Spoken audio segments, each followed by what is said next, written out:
τη χρωστάω στο δάσκαλό μου. Ευχαριστούμε τον διευθυντή μας για την υπομονή, την καθοδήγηση και την κατανόηση, αλλά και όλους τους εκπαιδευτικούς του σχολείου που τους νιώθουμε πάντα δίπλα μας, έτοιμους να μας συμπαρασταθούν κάθε στιγμή. Και κάτι ακόμα. Χθες, στην τελευταία μας συνάντηση με τον δάσκαλό μας, μέσα σε κλίμα συγκίνησης, του είπαμε «Σας χρωστάμε πολλά». Μας απάντησε «Σας χρωστάω περισσότερα». Του υποσχόμαστε πως δεν πρόκειται να χαθούν και τον ευχαριστούμε για όλα. Ας μην το βαρύνω όμως άλλο. Ευχόμαστε καλή πρόοδο σε όλα τα παιδιά που αφήνουμε πίσω μας. Και τους λέμε ότι η σκέψη μας θα είναι πάντα και εδώ. Να περνάτε καλά μαθαίνοντας και διασκεδάζοντας. Και να θυμάστε, αύριο που θα είστε κι εσείς εκεί που θα πάμε, θα είμαστε δίπλα σας. Κλείνοντας, θα ήθελα να μου επιτρέψετε κάτι πιο προσωπικό. Ανατροπή, Γιώργο, δεκτή?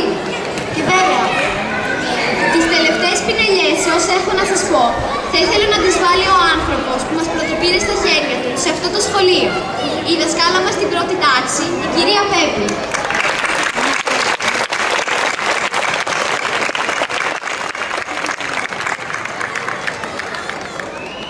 Αγαπητοί γονείς, αγαπημένα μου παιδιά, τι να θυμηθώ, τι να ξεχάσω. Ένα ταξίδι ακόμη έφτασε στο τέλος. Ένας κύκλος έκλεισε και ένας καινούριος ετοιμάζεται να ανοίξει. Το δημοτικό σχολείο που σας φιλοξένησε για 6 ολόκληρα χρόνια, τώρα ανοίγει διάπλατα τις πύλες του και σας αφήνει να πετάξετε με τα δικά σας φτερά. Μια μικρή αγκαλιά το σχολείο, που πλάτινε τόσο όσο να χωράει την αγάπη, τη γνώση, τη χαρά και τη λύπη, τις ζαβολιές σας και τους τσακωμούς. Αυτά που νομίζατε πως σας χώριζαν και αυτά που σας ένωσαν για πάντα. Πάμε λίγα χρόνια πίσω. 11 Σεπτέμβρη 2008. Πρώτη μέρα στο σχολείο. Σας θυμάμαι με ματάκια λαμπερά, φατσούλες γλυκές, μικροκαμωμένα ανθρωπάκια.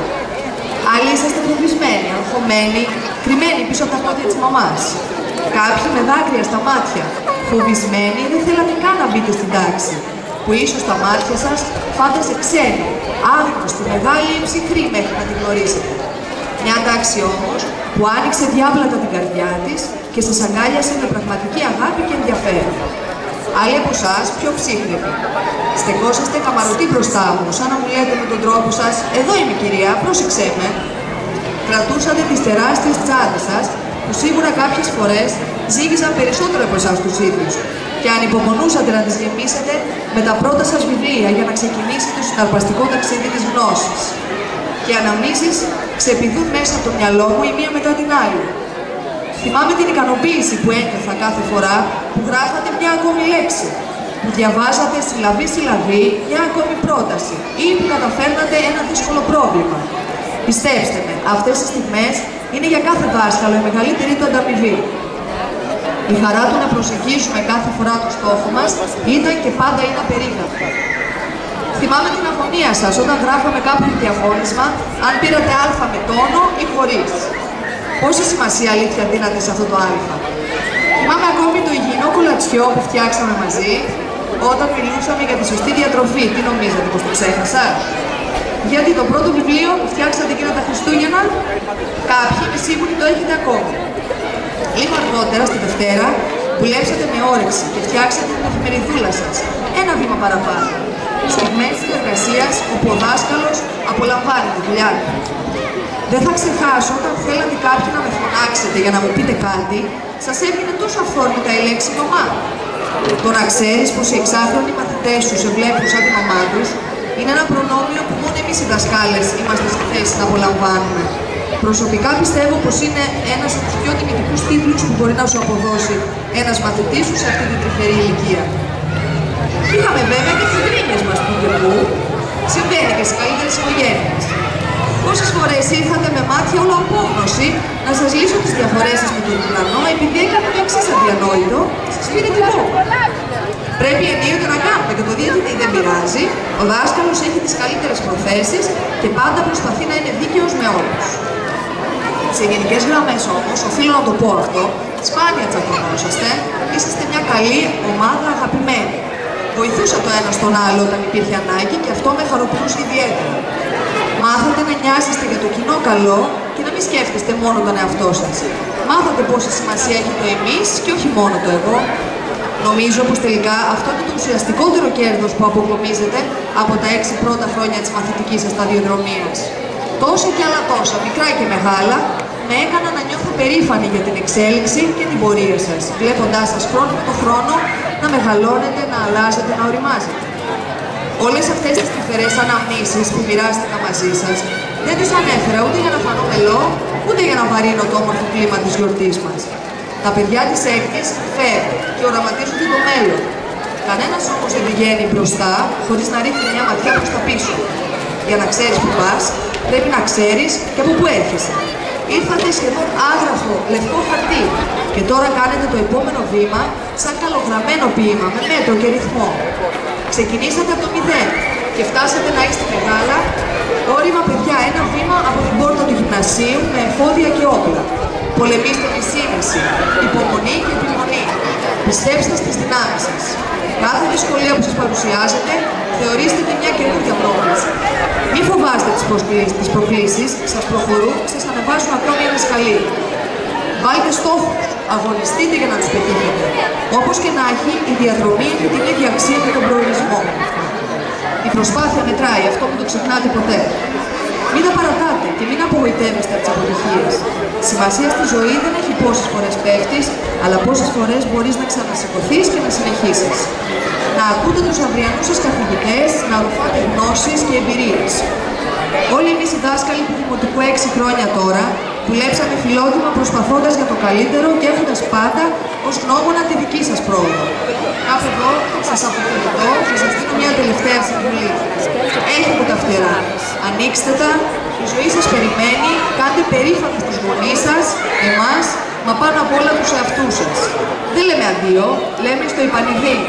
Θα είμαστε πάντα εδώ για σας. Να θυμάστε στη ζωή σας να προσθέτετε ελπίδα, να αφαιρείτε λάθη, να πολλαπλασιάζετε όνειρα, να διαιρείτε την αγάπη σε όλους όσους σας αγαπούν. Σας αφιερώνω για το τελείωμα ένα απόσπασμα της Ιθάκης του Καβάφη, σαν βγει στον πηγεμό για την Ιθάκη, να εύχεσαι να είναι μακρύς ο δρόμος, γεμάτος περιπέτειες, γεμάτος γνώσεις.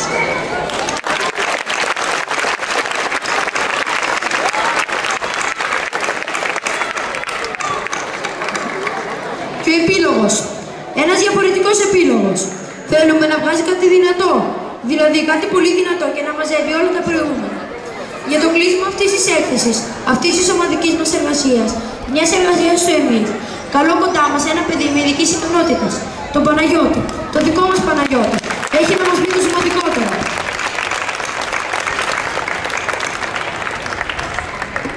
Κρατάει ένα χαρτονόμισμα των 50 ευρώ και μας ρωτάει: ποιος είναι αυτό το χαρτονόμισμα των 50 ευρώ? Όλοι το θέλουμε όπως βλέπετε. Τώρα ο Παναγιώτης το τσαλακώνει και ξαναρωτάει: υπάρχει κάποιος που θέλει ακόμη αυτό το τσαλακωμένο χαρτονόμισμα? Πάλι όλοι το θέλουμε όπως βλέπετε. Αυτή τη φορά ρίχνει το χαρτονόμισμα των 50 ευρώ στο έδαφος και το πατάει. Το μαζεύει από το πάτωμα τσαλακωμένο και λερωμένο και μου ξανακάνει την ίδια ερώτηση. Ποιος θέλει αυτό το τσαλακωμένο και λερωμένο χαρτονόμισμα των 50 ευρώ? Όλοι ξανασηκώνουμε πάνω το χέρι. Αυτή τη φορά το σχίζει και ξαναρωτάει: υπάρχει κάποιος που θέλει ακόμη αυτό το σχισμένο χαρτονόμισμα των 50 ευρώ? Πάλι όλοι το θέλουμε.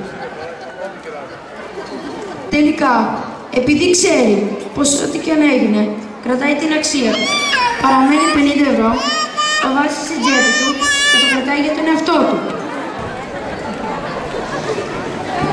Ο Παναγιώτης μας έδωσε το καλύτερο μάθημα. Αυτό αν θυμόμαστε και να το θυμόμαστε, όλα τα άλλα θα είναι ευκολότερα. Θυμηθείτε, ό,τι και αν έκανε στο χαρτονόμισμα, εμείς πάλι το θέλαμε, γιατί δεν έχασε την αξία του. Ακόμη αξίζει 50 ευρώ. Πολλές φορές στη ζωή μας τσαλακώνουν, μας τυπούν, μας ρίχνουν κάτω στο πάτωμα, μας ποδοπατούν, άνθρωποι και γεγονότα.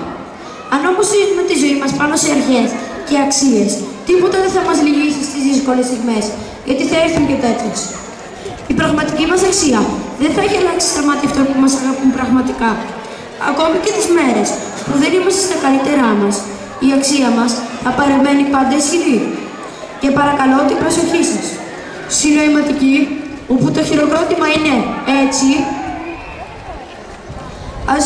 ας δώσουμε όλοι το μεγαλύτερο χειροκρότημα στον Παναγιώτη.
Ήμουν παιδί και έφερα τη ζωή μου ως εδώ, στο σημάδι ετούτο που παλεύει, πάντα κοντά στη θάλασσα. Νιάτα, στα βράχια επάνω, στήθος με στήθος προς τον άνεμο, που δεν είναι άλλο από άνθρωπος, λογαριάζοντας με τις δροσιές τις πράσινες στιγμές του, με νερά τα οράματα της ακοής, με φτερά τις τύψεις του. Αχ, ζωή, παιδιού που γίνεται άντρας, πάντα κοντά στη θάλασσα, όταν ο ήλιος τον μαθαίνει να ανασένει. Κατά γη που σβήνεται η σκιά ενός γλάρου. Έφερα τη ζωή μου ως εδώ, άσπρο μέτρημα,